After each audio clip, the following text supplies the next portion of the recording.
Hi, it's Matthew McAllister here, and today I have got a very special interview to share with you, made here at Gallery of Guitar. Today I'm talking to Gerry O'Gorman, who is a bit of a local institution here in Northern Ireland. A guitar maker, a teacher, a founding member of the Classical Guitar Society of Northern Ireland. There isn't a person who I've spoken to about classical guitar since moving over to Northern Ireland who doesn't know Gerry. And today he just came to the studio, sat here on the sofa, and we had a great blether and a great chat about all the things that he's experienced in his time with the classical guitar, including making some absolutely beautiful instruments, which we take a look at today as well. So sit back and relax and enjoy a very special interview with Gerard O'Gorman. Welcome, Gerry. Welcome to Gallery of Guitar. Thank you very much, and thanks for inviting me, Matthew. It's an absolute pleasure. It's one of the things I've wanted to do since I moved over to Northern Ireland, was to get you in and chat about your life in music and your life building guitars and with the Guitar Society and things like that. So thanks for accepting the invitation. My pleasure. Well, it's great to have you with us, and you've brought two beautiful instruments with you, which we're going to get to, and we'll tell everybody about the gorgeous woods that you use and things like that. But even as we were getting set up today, we were just talking a wee bit about how you got involved with the guitar and how you started a love affair with the instrument, let's say. Well, I suppose it begins in 1964, a long time ago, when I qualified as a primary school teacher. And in my first year of teaching, one of the senior members of staff had taken up the guitar, and he was learning some chords, and I kind of joined him because we thought it would be a good idea, useful for accompanying children in the classroom. Absolutely. And so for a year or so I was learning chords, learning some finger picking. And then in 1966, and this is the critical beginning of the love affair with the classical guitar, I heard my first ever guitar recital in Belfast, and it was none other than the maestro Andres Segovia came to Belfast in 1966, and I was sitting in the Ulster Hall, absolutely mesmerised, as this elderly gentleman, he was probably in his 70s at that stage, came across the stage, sat on a stool, not a microphone in sight, and he made his magic, and I thought, wow, so the guitar can sound like this. Yeah. And so I went into a music shop in Belfast, a place called Crimble's, which is no longer trading as a music shop. And I said, do you know anybody who teaches people to read music for the guitar? Okay, so by that point you actually hadn't started any formal notation. You no, were just not at all. Finger picking and learning chords and whatnot. Chord diagrams. So they said, there's a guy on the Antrim Road in Belfast by the name of George Lilly, and he teaches guitar, but he also teaches piano and violin. Okay. But we think he knows about the guitar. So I went to see George, and I studied with him for 6 months. And he did know about the guitar, because when I think back, the book that he gave me was the Ranieri method. Okay. And so this was full of all those early Carcassica, a little collection of these things. And in fact, at the end of the book, you got to Lagrima by Francisco Tárrega. And I got as far as that. And at the beginning of 1967, the School of Music in Belfast, which had only been going for a few years, decided to offer tuition in the classical guitar. I immediately applied, got a position, and I studied there for about a year and a half with my teacher, a guy called Norman Watson. Norman Watson, I've heard that name. I mean, if you talk about the history of the guitar in Northern Ireland, this guy is giant. Through the 60s and 70s, far and away the most accomplished guitarist in the land. Yeah. Very accomplished jazz guitarist, but also significant ability on the classical guitar. That is a very interesting point, because even when you said you went to, was it Crimble's, the music store? Yes. And we've got somebody that knows about guitar. We've got somebody we think can teach it a bit, but they really teach piano and whatnot. Yeah. That story repeats itself to me when I'm interviewing people and talking to people about how they got into guitar.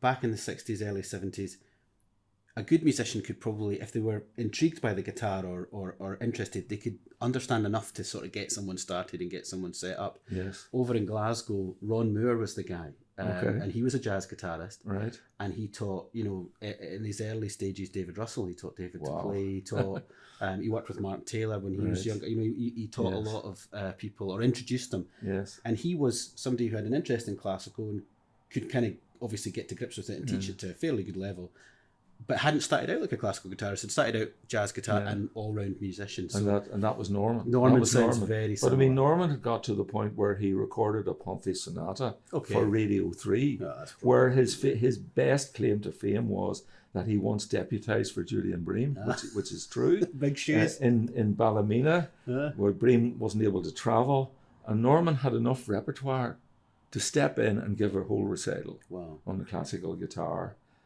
So, I mean, he was a marvellous character. I became a very dear friend of his right until his passing. And later on in our conversation, I referred to him in the context of learning to understand the makings of a guitar. Okay. But that'll come maybe a little bit later in our conversation. And so then I got as far as grade 8 in 1968. Norman left. That's fast progress. Well, I was obsessed with this at the time. He gave up his teaching because he was actually an architect in the civil service, but a very, very busy musician. Yeah. And I had just done my grade 8, and I was a qualified school teacher anyway. Yeah. And the School of Music said, "Would you do some teaching for us?" And so I began in 1968, and until 1987, which was almost 20 years, I taught the classical guitar in the City of Belfast School of Music.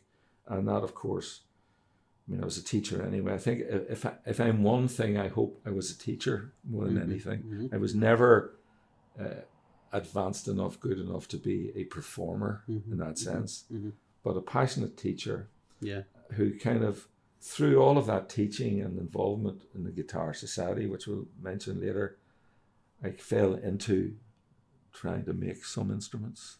That's amazing, yeah. It's funny you mentioned that sort of difference between aspirations of performing or playing and that sort of, whatever that professionalism around that is, and then the teaching and dedicating 20 odd years there to teaching in the City of Belfast Music School, and also being a primary school teacher. I'm sure that, and I know you have a way of communicating and explaining information that is sometimes not possible by your excellent performer and player who is obsessed in a different way. Being a teacher is a completely different kettle of fish, as I would say. I agree. I remember in teacher training, one of the lecturers saying to us, mathematicians don't make good maths teachers because they don't really understand the problems. Yeah, well, that's it. I mean, if you find something really quite easy to do, sometimes it's very hard to sort of give someone a solution to the problems that they have. I find teaching is a lot to do with solving problems and trying to make things easier for people. Playing music is extremely difficult, and sometimes I think when people watch concerts or see people play, they go, well, look how easy they're making that seem. They don't understand that it's like a swan. Looks nice on the surface, but below it is chaos, well, the amount of work involved. Yeah, exactly. So obviously after the teaching and learning and getting to that level so quickly, and then dedicating, 2 decades almost to teaching, you decided that you would maybe build one of these things or try and at least, I mean, if I look through the list, and I have a list at home of all of the instruments that I made and who owns them or where they went. Oh, you've tracked it. And, that's great. A very significant proportion of them were people that I met either as pupils in the School of Music or that were there, that came through the School of Music. Yeah. Huge number. I mean, the School of Music students, the members of the Classical Guitar Society of Northern Ireland, the people who took part in some of the City of Derry guitar festivals. Yes, which I know well. My list has come from those three kind of involvements.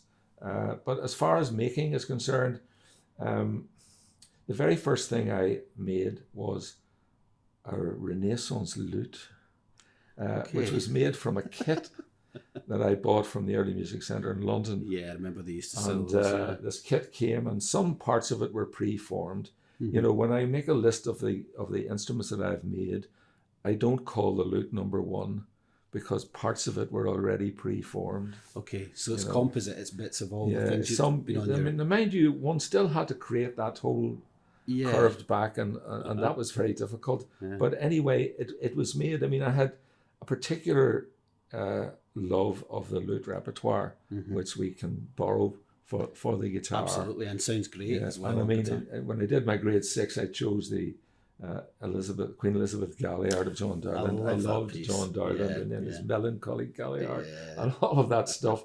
And so I had a lute, which actually worked, and I could play, well, some of the simpler Dowland pieces anyway. And that was fine. But then I thought, but you're not a lutenist, you'll never be a lutenist. Why don't you try making a guitar? And I got a book from the library called How to Make a Spanish Guitar. And I can't even remember the author's name. Yeah. But I got this book, and literally on the kitchen table, I made my first guitar. So the kitchen table was the workbench then. It was the workbench. I had very, very few tools. But somehow or other, I managed to create this thing. I call it a thing. It was a guitar. It sounded like a Spanish guitar. It had quite a decent tone. But you wouldn't show it to somebody as an example of fine craft. Okay. There were too much wood filler Okay. in the delicate inlays of a rosette and so on. But at the same time, it had quite a good sound, and it worked. And I thought, right, okay, let's get some better material. You've had this experience. Let's go again, and made I got some Indian rosewood. Yeah.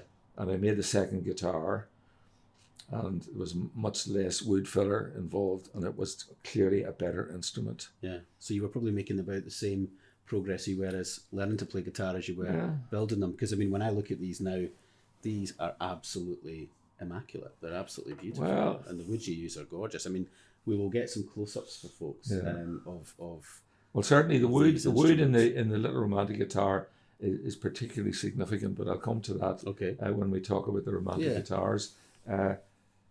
Guitar 3, a friend of mine who was leading a church music group that I was involved with, decided he wanted to learn a classical guitar. He was a decent acoustic guitar player, a keyboard player, and he had enlisted in the School of Music to learn a classical guitar. Would you make me a guitar? The deal was he buy the wood, I make the guitar, Fair enough, which yeah. I did, Yeah. and it was fairly successful. Guitar number 4, well, one of the students in the School of Music asked, would you make me a guitar, which I did.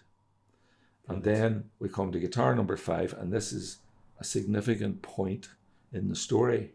The guitar number 5 was commissioned by the wife of a guy who was my star pupil.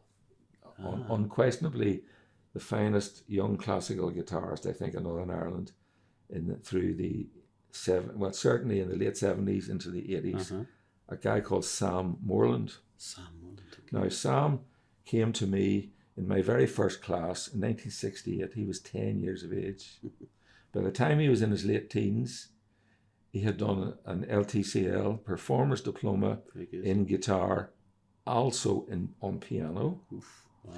He did the 2 exams in the same session.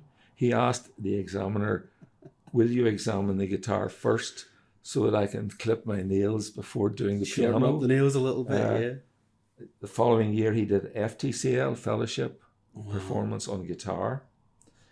And by 1980, he was finishing a degree in engineering in Queen's University. Why he ever did engineering, he doesn't understand himself why he ever did engineering anyway. In 1980, a local television, Ulster Television, had a young musician competition. It was to some extent maybe aping the BBC young musicians thing. Yeah. And so a lot of the best young musicians competed. Go forward for and he was allowed to enter the string section. And so he got through the various stages and he got into the final. Brilliant. And he won the competition. Oh, amazing. And in the final, we had Barry Douglas, The piano player. Oh my who won the Moscow gold medal, Yeah. who is an internationally renowned pianist. Fionnuala Hunt, who ended up as the leader of the RT Symphony Orchestra, and this young guitarist from Belfast. The chairperson of the examining panel was none other than Lady Evelyn Barbarolli, the wife of Sir John. Wow. And of course, I was in the hall listening to all of this. And she said it was an overwhelmingly obvious choice. Wow. The young guitarist. Yeah. Wow. And he had played the 5 Viloteau preludes. Yeah. One after the other. That was his offering for the final. And on the basis of that and the prize money of that, he went to Italy for a year and he studied with Angelo Gilardino. Okay, very good. Famous guitar person. And when he came back from Italy, he performed the Villalobos guitar concerto with the Ulster Orchestra. Wow. And this was this little 10-year-old that I had met in the School of Music. Incredible. And we have been friends since he was 10 years old. I mean, he's now... Where is he based now? He lives in Ballyclare. Ballyclare. He decided not to try to have a career as a guitarist. Okay. Now, at the time, he and John Feely... John, I know John very you well. would know John, probably the most famous Irish classical guitarist. I had quite a lot of lessons with John and Sam did a tour of the cities of Ireland in the... must have been around the 1980s. It was funded by Cooperation North, which was to ease the tensions of the Troubles. Okay. The guitarists from Dublin, the guitarists from Belfast, and then go on the road together. To Gerry, to Galway, to Cork, to Dublin. John, of course, pursued a career as a guitarist, and a very accomplished one he is too, of course. Yeah. Sam decided to be a music teacher. Okay. He did an education diploma and went back to his old school as music master. Oh, very good. And then to a grammar school where he finished his career. And at the end of his career, when he retired, his family approached me and asked, would I make another guitar for him to mark his retirement? That's lovely. And I knew he had a couple of very good guitars, not just the one I had made years earlier. But he didn't have a romantic guitar, so I made him a romantic guitar and it was presented to him. So that was a kind of he's a very significant person, if you like, in my story. When you have a student that you've invested so much time in, and also I know this from when you get a student that has that level of energy, and that level of ambition just to get better, and you can see their progress and they're having success. The feeling you get as a teacher is it's so special. I mean, I don't know any other feeling kind of like it when you sort of realize that you're part of that person's journey and you're supporting them and you're getting so much back from that as well. You know? Absolutely, it's not a difficult person to teach by the sounds of it. It's someone absolutely agree. To help. And you know, one of the things I was thinking about this when I was sitting at the Arts Guitar Festival a few weeks ago, listening to you. Something that Gilardino said to Sam in Italy. He said to Sam, you know, the guitar is about three things. It is about colour and colour and colour. And I mean, you know, true. If you'll allow me to say so, I mean, your performance was mesmerising, particularly in that whole area of tone colour. You know, the range of expression and feeling that in the hands of a master that our instrument can give. And so, I mean, and of course I could see the effect on Sam's playing when he came back from that year and he played, for example, the Britain Nocturnal at a concert that we had organised at one stage. Well, it's very, I mean, and the Nocturnal needs a huge amount of colour and a huge amount of introversion actually in the sound. And this is a thing that I think sometimes it's difficult when students are young and they're getting involved with the guitar, especially if, you know, you said a great word when you said he was allowed to compete in the string final. And it is, for ages, for years, guitar, it was like knocking on the door, please can we be included? Please can we join in? You know, are we enough, you know? And then your man Sam goes ahead and wins it, you know, with those people in the final that were in it. But that acceptance and that want for acceptance sometimes pushes people to play out on the guitar. Yes. And they push the guitar too hard and they sort of overplay the guitar. And once you go past a certain level of force and dynamic, there's no colour but one. There's that forcing it, sort of tension. I think the strength of the guitar is the bringing people into it, encouraging people to listen. Not just hear the guitar, but really listen to what's on offer. You certainly do that in spades. Well, it sounds like Sam was that kind of approach as well. And funny, that was one of the overriding memories of the Segovia recital.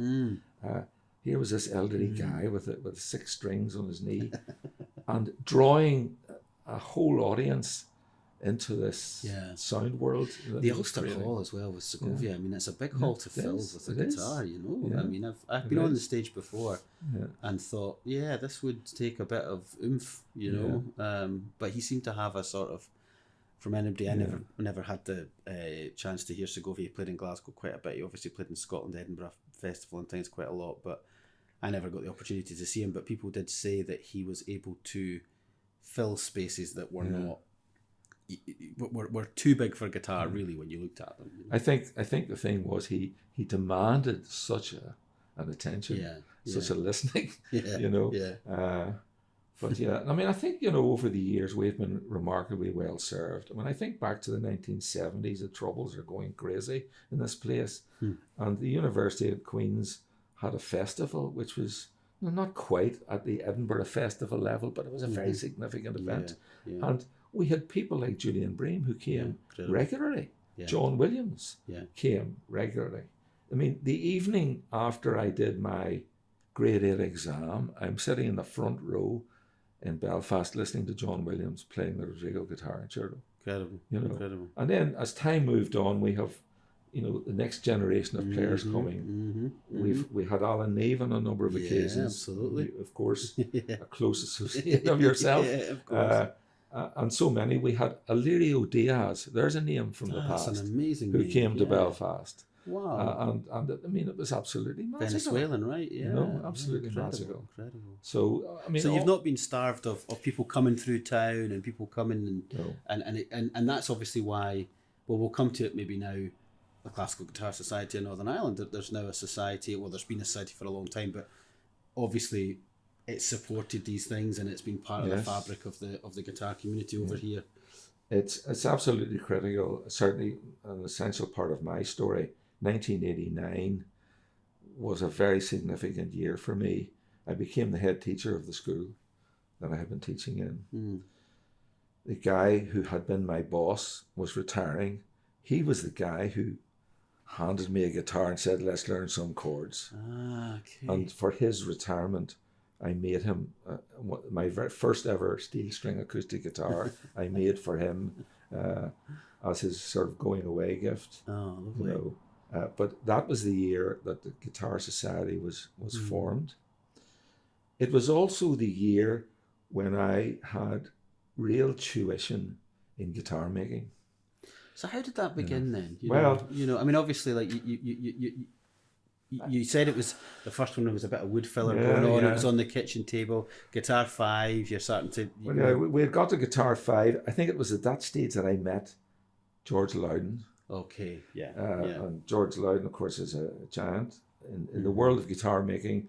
Obviously known mainly for steel string acoustic guitars, but George has also over the years made a significant number of very high-end classical extremely instruments. good. I remember when I was a student at the academy, there was a chap, he maybe was a couple of years older than me at the time, and he had a Loudon classical. Yes. And we were all obsessed with this guitar. In fact, I'd like to know where this guitar is right now, because I think I'd put my hand in my pocket and maybe get it. It was beautiful. It was, it had a gorgeous amount of sustain. I remember that really clearly.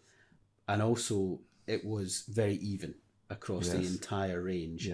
And sometimes that's not always the case. Even with very good guitars, they'll have a few spots that are not so good, but then other aspects of them really, really sing. And some makers are clever. They work on the keys that the pieces are written in, D, A, and E. They get those really strong, and then, well, for 90% of the repertoire, guitar's going to sound pretty good, but they might have sort of a dead patch here or there. But I remember being quite struck by how even Loudon's guitar was. Well, I went to see him. I sought him out, and I brought him the guitar that I was making for Sam Moreland, actually, and he was extremely encouraging. And it was the beginning of a friendship which has lasted to to the present day. And kind of later on, I was able to go, at his invitation, to go into the Loudon guitar workshops. Wow. And use some of the equipment.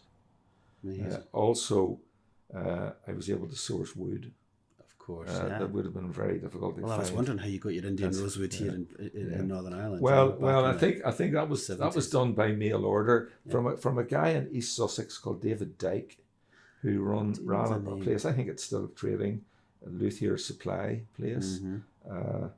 And I used to buy wood from him.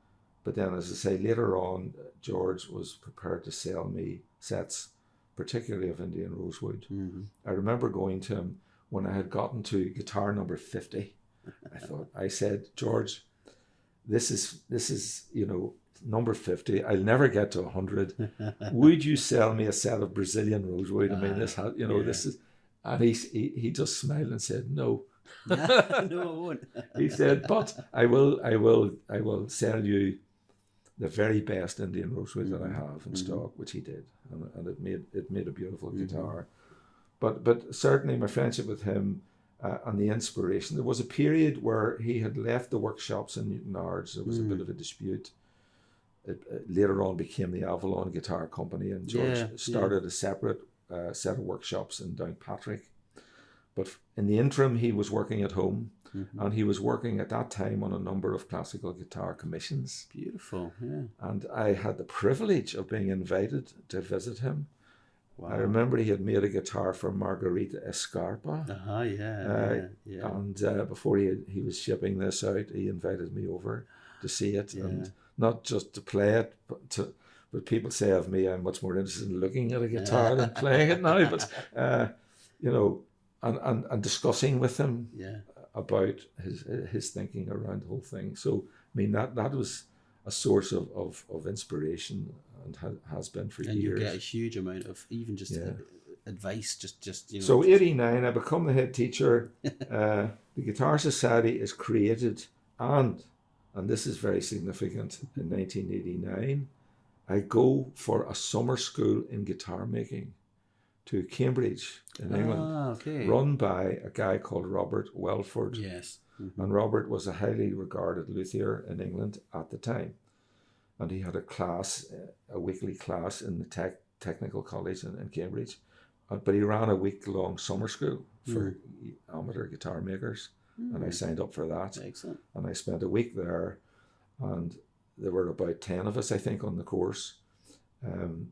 I was the only one who had already made a couple of guitars. Okay. Yeah. Everybody else on the course would not lift a chisel unless Robert was sort of saying, go like this. And here's this crazy Irish man, had made 5 guitars. And anyway, that was a big learning curve. Yeah. That was in a workshop with a professional luthier, and learned a great deal.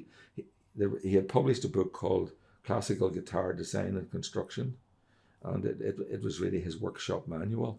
And it was full of marvelous details. That's excellent. And it became probably the influential text for me. And remember, we're talking about the 1980s. You couldn't go online, and I was interested when you spoke to Sean Woods about his guitar making. Because he's just begun that journey. Yes, you go online and you can discover everything there is to know about guitar making. And that's been his pathway. Whereas for me, there was very limited literature in those days. Obviously, later on, much better literature. I have a book called Making Master Guitars, which in great detail shows you details of Ramirez guitars, Contreras guitars, Ignacio Fleta, and all the information you would kind of need to try to reproduce this kind of thing. The following year, he invited me back, just personally, to come and work with him in his workshop. So you must have impressed him then. He must have enjoyed having you there for the. Well, certainly he impressed me, and that, I suppose, was the biggest learning curve of all. Yeah, I just working with him for a solid week, and I have to say, more than any other individual, I think he has influenced my attempts at guitar making. I mean, I had no background whatsoever in woodworking. Woodwork, because often a lot of people do that. Not furniture or different aspects of woodwork, and then they gravitate towards instrument building after that. Yeah. When you were doing that summer course and then were invited back the year after, how many guitars had you actually made at that point yourself without having had that experience? By 89, probably about 10 instruments. Yeah. Okay, Probably so that's about where it 10 really instruments. kicked off then for you, and you're learning the technique, and you're getting, like you say, all of this advice and first hand. Because these are absolutely immaculate. You would look at, I mean, obviously you've been building now for a long time, but the level of craftsmanship is really high on your instruments, which is absolutely beautiful. I remember I came over to Belfast to do a gig years and years ago, and for whatever reason I couldn't bring one of my own guitars, and I asked a composer, Greg Caffrey, that I played a lot of his music, could I borrow his guitar, and it was one of your guitars, and I remember playing it in the concert, and I remember having it for a couple of days to just practice on. Yeah, and it was gorgeous. But I don't know. I didn't know that story, because I was going to tell you another Greg Caffrey, my guitar story, which was that a couple of years ago, Craig Ogden was over to record a concerto with the Ulster Orchestra for broadcasting on Radio 3, and he was playing Greg's latest guitar. And I met Craig with Greg after the concert, and Greg said, "This is the guy who made my guitar." Yeah. And Craig Ogden said to me, "Well," he said, "you probably noticed I was using my Smallman guitar at the concert." Yeah. He said, "But I did use your guitar for the rehearsals." There you go. So I thought, So I was pleased. I was pleased about that. Well, that's it. Without you even knowing, your guitars have actually. That's kind of what struck me as well when I moved over, was so many people over here obviously play your guitars because, like you say, through the music school and through the Guitar Society and things like that, and you being such a good maker and so present in all of these things, people have gravitated towards your instruments. But even before coming over, I'd played one of your instruments in a concert and spent a good couple of days with it. And I remember Greg and I were talking about it and stuff like that, and it was just really nice. And then obviously I've met you in Glasgow a few times with your with your grandson, right? That's right. Who plays trumpet and studied at the conservatoire. So it's nice, the connections that you have that are so sort of entrenched in this part of the world. But you never know how these things sort of permeate out, and travel across the water. Well, there is, I mean, the one sort of reaching beyond these shores really concerns the romantic guitars. Yeah. The first romantic guitars were made for myself and my very dear friend Edwin Mitchell. And Ed was my sort of guitar partner for like 30 years, who took over from me and taught in the School of Music for many, many years, until really a couple of years ago, and he moved over to live in Iowa, he's in where the US where now. his daughter and his grandchildren are. Yeah. But Ed and I would have played a lot of duets together, and we played a lot of the sort of Curly nocturnes and stuff like that. Yeah, they're nice. And so I had this idea that I would make a romantic guitar, a pair of romantic guitars, so we could play this repertoire on the guitar of the period. That's lovely. And I managed to, I don't know where I sourced it, but I got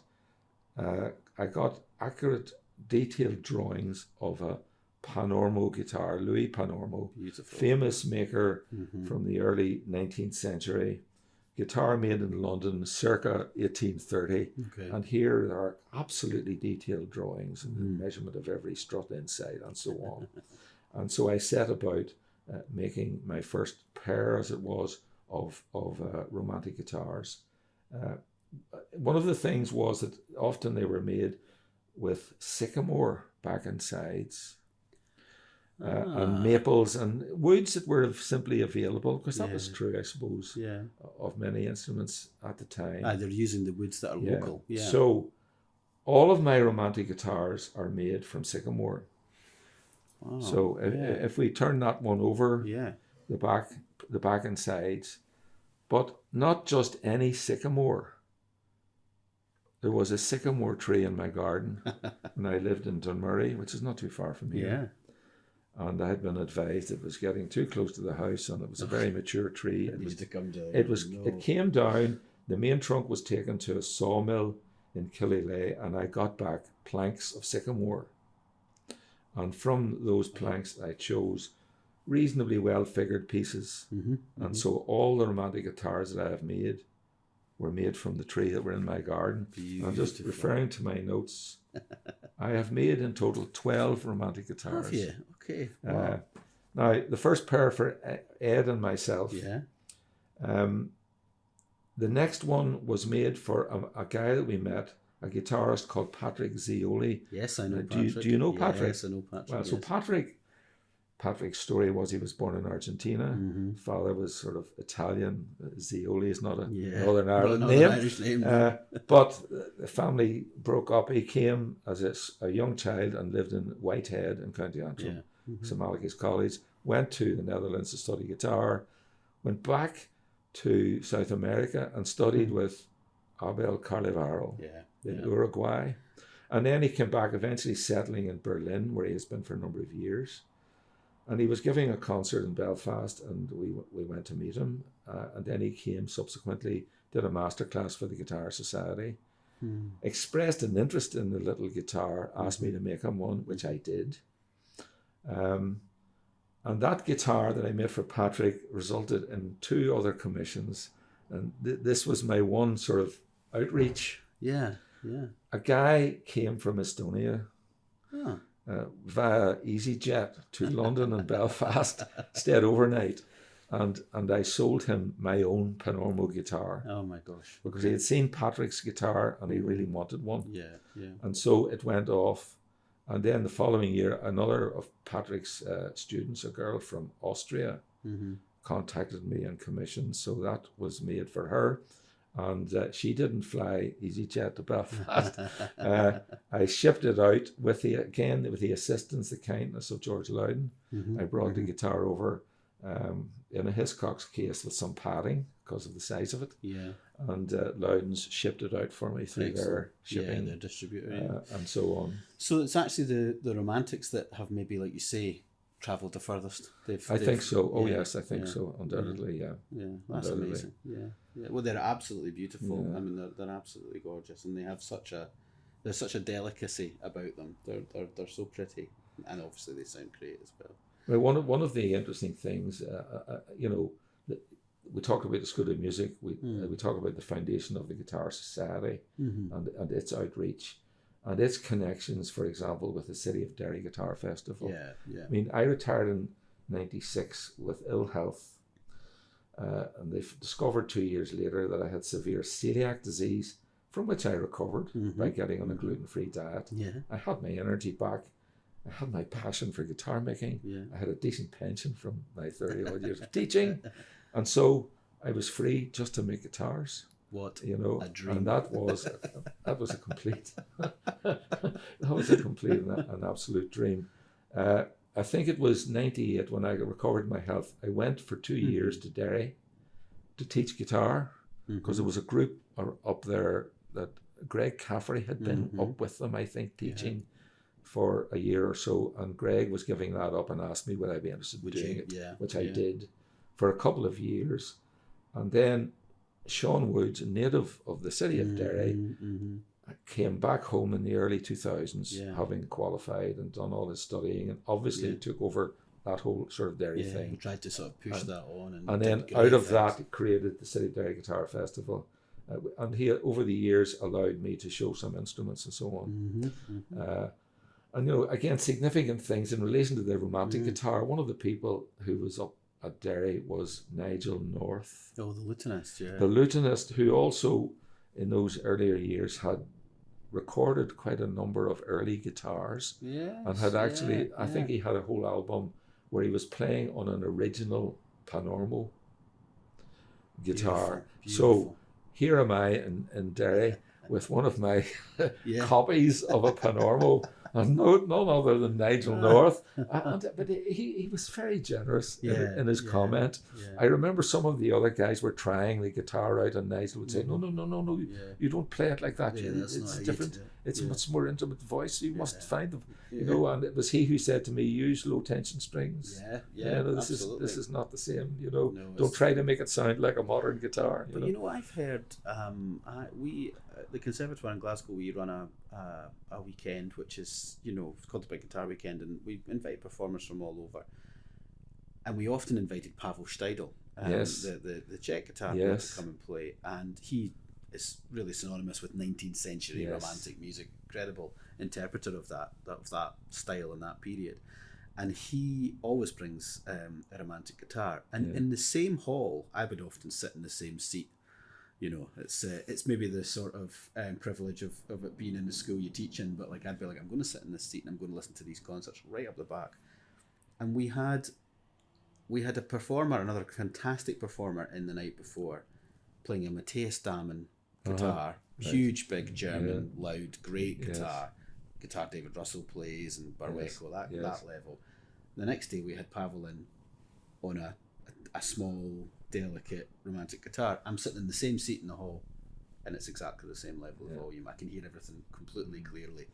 And it just, for me, that was one of those experiences when I thought, once you figure out how to play them and your right hand activate the string, like you say, the lower tension strings, it's not about force and power. It's about making sure there's a follow through on the stroke and letting the sound leave the instrument and go into the room. But they project remarkably clearly, these instruments. Well, I mean, I am hoping that you might find a little bit of time to maybe borrow this thing and discover what sort of sound you can make. I certainly will. Yeah, I'd love to. That would be a treat. Yeah, because sure. one of the great treats, I think, for a guitar maker is to be able to sit and listen to somebody playing an instrument that you have made. And I've had a couple of significant incidences of that. The first one goes back to Sam Moreland. When I had made the guitar for him, he gave a recital. He actually played the Vivaldi guitar concerto with a string quartet in Hillsborough Castle, which is the king's residence when he's in Northern Ireland, which he was this week. He's just been and Sam was giving this recital, and he invited me there. And it was very special to sit and listen to somebody playing an instrument. That was my first experience of that. And later on, Zioli gave a concert in the Great Hall of the High Court in Belfast.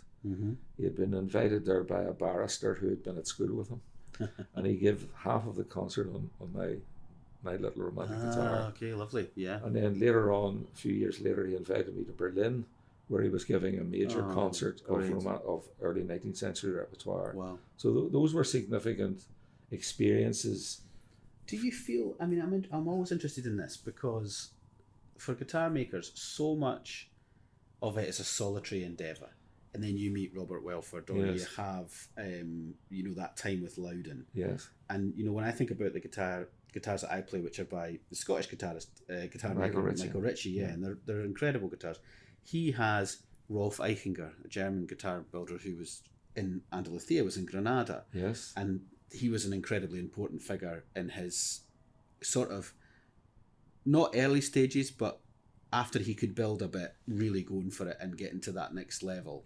And I think that I always kind of, when I'm talking to luthiers or talking to people that have built guitars, there's these key figures, and then there's the players, and there's the sitting and listening to the instrument. And I think after all that solitary time, tweaking things and building things, when the instrument comes alive and you go to Berlin and hear Zioli playing, or he comes to Belfast, is that not overwhelming? Is that not just, what does that feel like when you suddenly hear an instrument that you've taken so much time over to build come to life like that? It is overwhelming. I mean, quite an emotional experience, actually.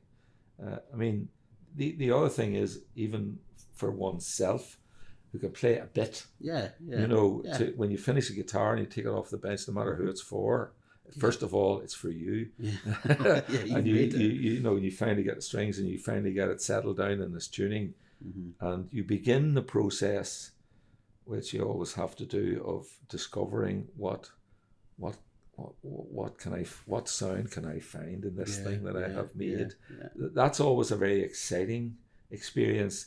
Listening to somebody else play, who a serious performer, that's at a different kind of level, and it has been for me an emotional experience, as you say, almost overwhelmingly joyous. Because it is a joyous thing. There's no question about that. Well, it's also very interesting because I think, there's, obviously Sam was it Guitar 5 that he was playing of yours? So that's incredibly early on, and Michael will sit, in it's a nice time when I get to go and visit his workshop up in the Highlands of Scotland and just sit, and he can be carving an neck joint or mucking about with something in his workshop, and I'm just noodling away on his latest creation or whatever.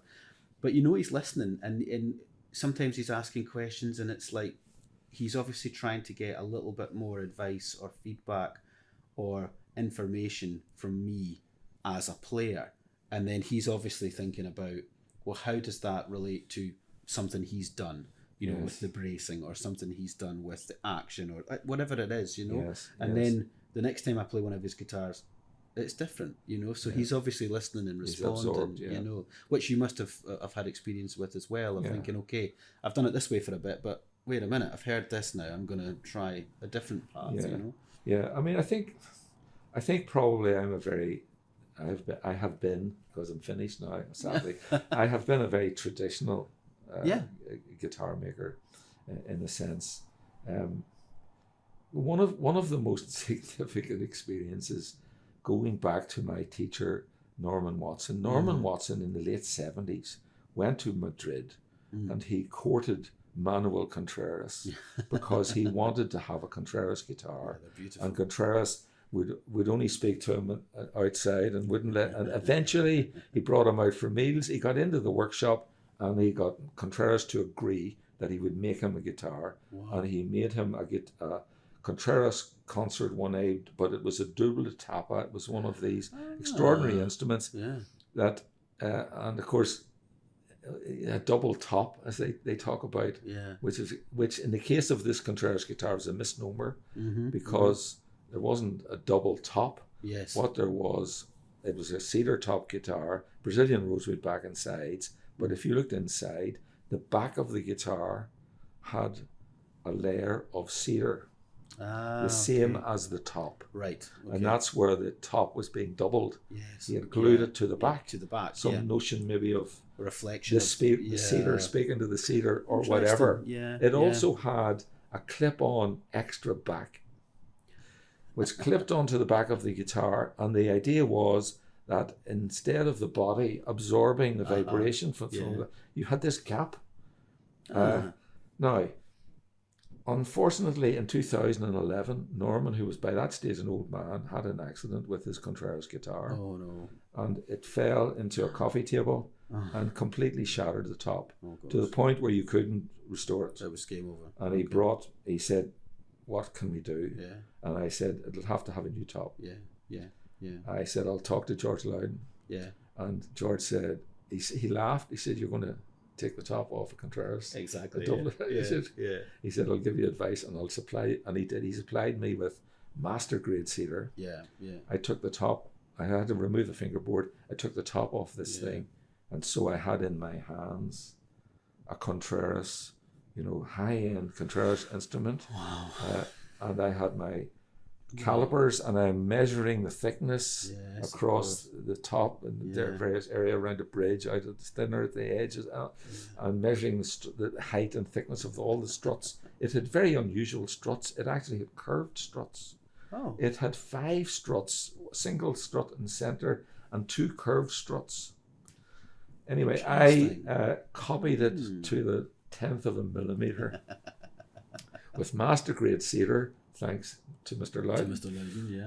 And got the thing back together again. He also sold me some strips of Brazilian rosewood for the bandings. And the guitar was back together. I harvested the original bridge, the Contreras bridge, was able to harvest it. And boy, was that a learning curve in itself. Well, that's it. I mean, it's funny, but like when you're young, often you want to, when you're like a wee boy, you want to take things apart to see how they work, right? Yes. So you sort of dismantle, and then somebody's going, why have you just dismantled the radio? Well, I wanted to see how it works inside, and I think you learn so much. I mean, you've been able to, because of that accident, get right inside a Contreras, and I mean, trying to put your hand inside or put a wee torch. I mean, no, you're getting in there and you're seeing every single thing that's going on. Yeah. And in his last years, he became quite unwell, was living at home with carers coming in, and he asked me to look after his Contreras guitar, which I had restored for him, of course. And I went to visit him every month, and I always played some tunes for him, and he wept. And when he died, and his will was read. He had left the guitar to me. Oh my in gosh. his will. Oh my gosh. Now, very peculiarly, I sold that guitar, and he might have had a huge emotional connection to it. Mm-hmm. It was sold on my behalf by David Kinnear, whom you would know. I know David. DK Guitars in Glasgow. Mm-hmm. I went to visit David with my Contreras guitar and also one of my own guitars. Yeah, he'd be interested to and see it. He agreed to take both of them. Yeah. There was a problem with the Contreras because it was Brazilian rosewood. It didn't have CITES certification. Must be old, yeah. And we eventually got it. Mm-hmm. I literally had to send them a copy of Norman's will to prove that it was mine to begin with. Wow. And to photograph the label that was made in 1978 and before the CITES regulations. And David was eventually sold that guitar. And the reason I sold it was to raise funds for my grandson, who was a student in the conservatoire in Glasgow. And he needed yet another trumpet. I think trumpeters apparently need a whole set. You need a B flat and more an E than flat. one. Yeah. It goes on and on. And Grandad has been committed to supporting him all the way along. And thank God he's done it very well. He's just finished 2 years in the Royal College. The Masters.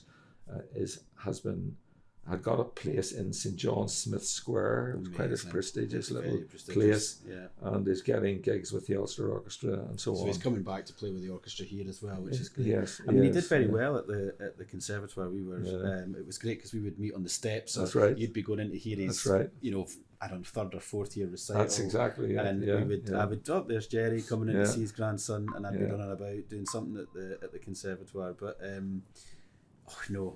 it's great to see he's done well. So you were raising funds. And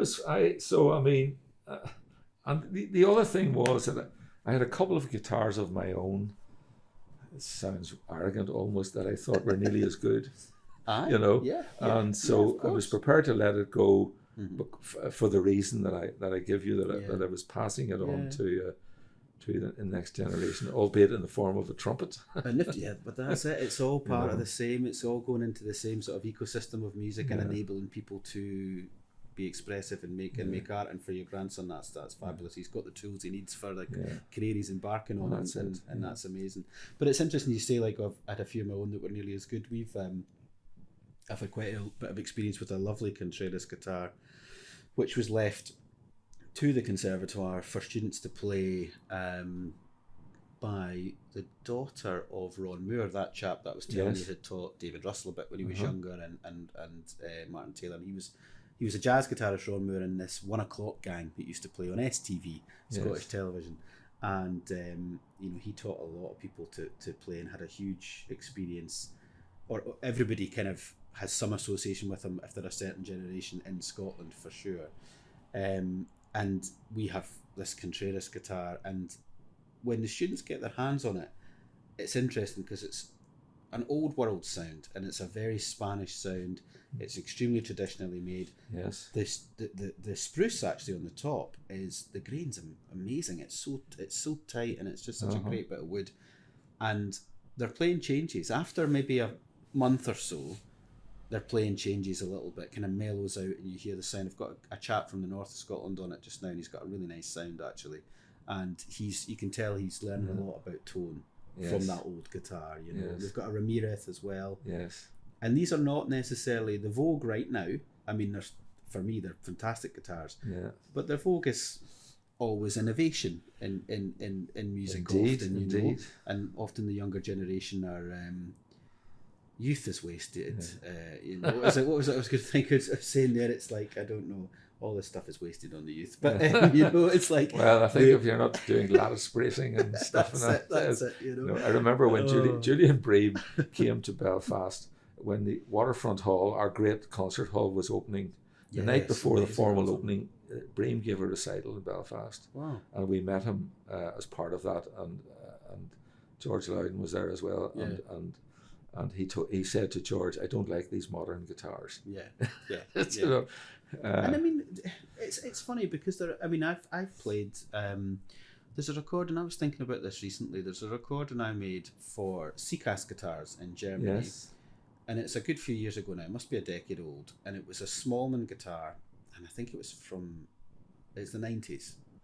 So it's an older Smallman, Yes. and I played some Bach on the recording, and it's a beautiful guitar, Yes. and it was all about how you play it. You know, it wasn't. If I had given into this is a loud guitar, so therefore I should go for it, it was kind of the wrong thing to do. It was, this is a particular sounding guitar, so you can kind of coax the sound out of it and sort of still explore the tone. So I know exactly where Bream's coming from with that comment, and you know, sometimes I find myself feeling the same way. But then there are occasions, and I do remember that one quite vividly, that Smallman in Germany, and thinking, no, this is actually a very, very good guitar, you know. And I mean, John Williams isn't playing a bad guitar. That's also one thing I we've got got to to try remember. You know? some of those in the over the years in the London Guitar Studio. Yeah. You know, the other place that was significant for me was the Bristol Guitar Studio, way back in the 70s, because I went there twice for a summer school for, you know, so-called advanced students of guitars when I was learning. In fact, I was also teaching at that stage, and the local education authority funded me to go to Bristol Guitar Centre, and that was an opportunity. That's where I got to try out Contreras guitars and so on for the first time. The one other person I need to mention in my story is a local man called Sam Irwin, and Sam was one of the very early Loudon craftsmen, trained by George, worked with him in the early years. Subsequently left Loudon's and became involved in all sorts of other woodworking projects. But when I went in 2001, I think, to work as a volunteer in a Camp Hill community in Kilkeel, community of people with learning difficulties living together with support. But they live a somewhat autonomous kind of. Well, in Mourne Grange, as it's called, in the Camp Hill in Mourne Grange, they have maybe perhaps 100 acres of land. There's a lot of organic farming goes on. There are several very large houses where small numbers of these persons are living with carers, full-time carers, live-in carers, and they have workshops. They have very meaningful work. They go to the weavery, they're working in the farm, and they're working in the woodwork shop. Brilliant. And I find myself in the woodwork shop as a volunteer. Can I help with this?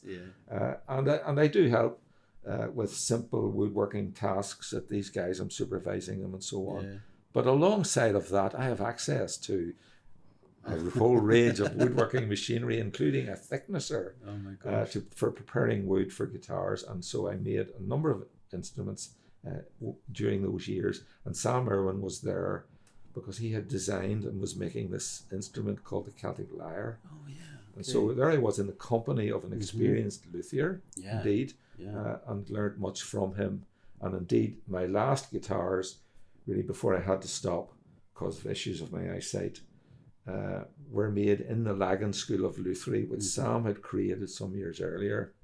And it's a business now in Bangor, County Down, where people can go and make your own guitar. Brilliant. Under supervision and with a lot of support. Brilliant. I'll have to go and see them. You know, and there are some classical guitars being made in there, including with Brian Keenan, our local guitarist. Yeah. So Brian's building his own guitar there as well. Brian is building his own guitar there, and I think did I mention earlier, Brian had also supported me as a guitar maker by selling a number of instruments in his shop when he had a shop in Belfast for a number of years. I'm very grateful to him. So some of your last guitars that you made were kind of, you know, finished off.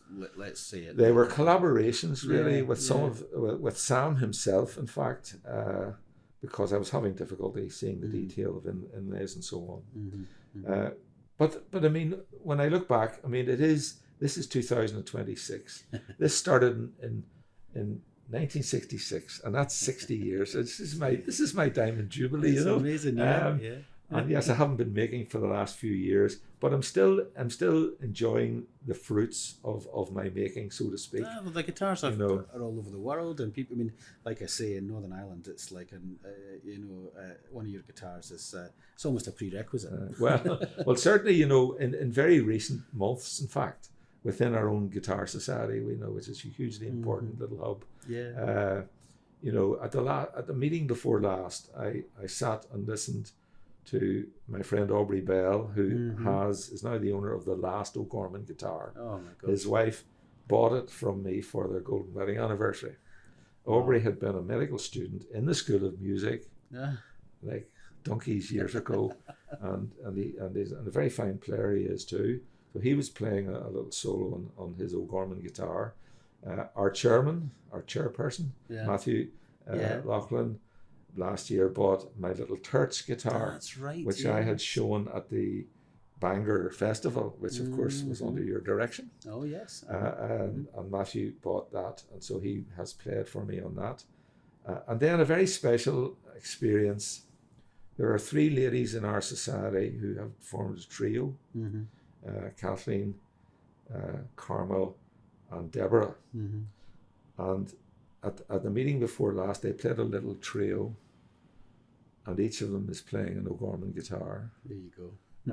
And so that was a very special and quite emotional experience to sit and listen to the girls play.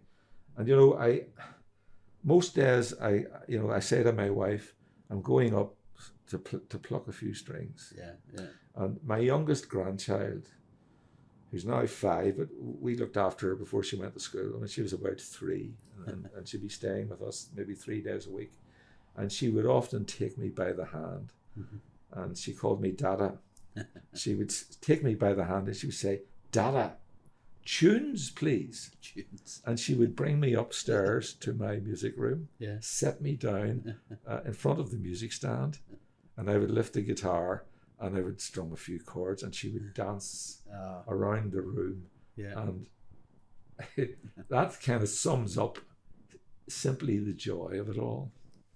For sure. And that's my story. That's my story. Well, Gerry, thank you so much for coming to Gallery of Guitar today. And it was something I really wanted to do as soon as I had the studio, was to have you in, just to talk about your life building guitars and the society and all the people that you've come into contact with. And it's been a real privilege to hear you talking about that journey today. Thank you for sharing it with us. Well, thank you.